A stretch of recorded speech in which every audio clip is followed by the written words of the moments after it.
Tonight, another tourist died in Guam's waters over the weekend. The body of a 33-year-old Korean woman was recovered from deep depths yesterday morning. PNC's Betsy Brown has more on the fatal dive accident. It's Guam's signature wall dive, and dozens of tourists dive there every day.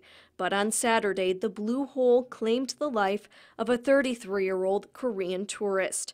Prince Hapadeli was leading another group of divers when he noticed the woman, identified as Yeonhwa Lee, below recreational depths. I went down to about 140 and I saw this diver at the bottom of the blue hole. That's about 200 feet. And the instructor was trying to get her attention to come back up. By that time, instead of coming up, she was swimming outwards towards the blue. And I was just following her until I couldn't see her anymore. And I was only following her bubbles until I couldn't see any more bubbles coming up.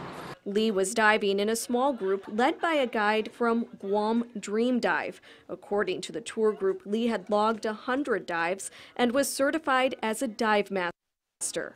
But longtime diving professional Jim Miller explains that even divers with a high certification level can run into trouble if they're not paying attention to their depth. When you're in that clear of water and you're going down, although you have a wall behind you, if you're looking out, there is no reference point. So if you're not paying attention to your instruments, every diver has a computer. So if you're not looking at your computer and you're just looking out, no, it can be very deceiving, the depth.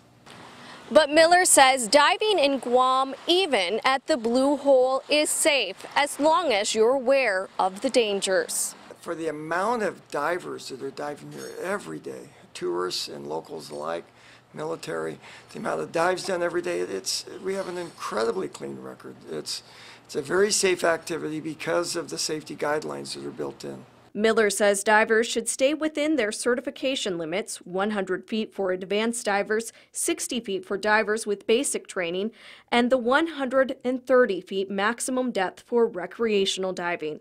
At deep depths, nitrogen can create an intoxicating effect called nitrogen narcosis, which Hapadeli believes may have played a role in Saturday's accident. According to PNC files, another accident at the Blue Hole claimed the life of a 53-year-old woman in 2010. Betsy Brown, PNC News.